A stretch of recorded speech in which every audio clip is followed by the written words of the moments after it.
What we call the ADRs and the GDRs have certain advantages, but they're not pure plays. If you invest in an ADR in a company that's domiciled outside of an emerging market or a frontier market, but has exposure to a frontier market, you're getting several exposures and you're not really making a pure play decision. No, that's right. Again, if you're buying a multinational company like, say, Unilever, or Procter & Gamble, or Nestle, or Diageo, the Johnnie Walker Scotch and Guinness beer company, they've got lots of sales in emerging and frontier markets, so they're a good way to get exposure.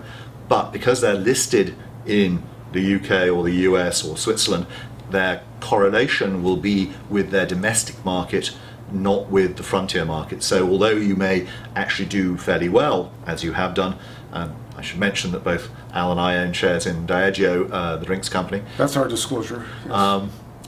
At the same time, Diageo's performance has a lot more to do with what's happening in the UK stock market than it does with how much Guinness people are drinking in Nigeria or Johnnie Walker Scotch in Korea. So there are various ways of approaching investing in frontier markets, and as we mentioned, some of the issues with exchange-traded funds, with ADRs and GDRs, or developed market companies that have a big exposure to frontier markets, you have the issue of correlation.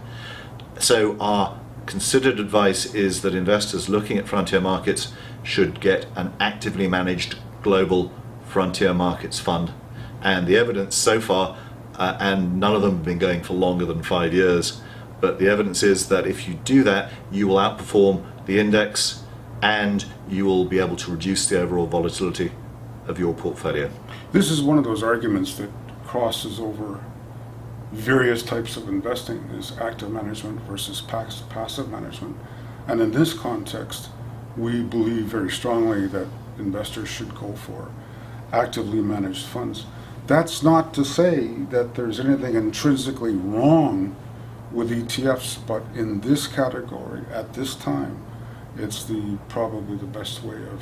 Active management is the best way to go. Normally, you would say that in developed markets, as most fund managers cannot beat the index, it's sensible to get the lowest cost exposure through a passive investment, an ETF.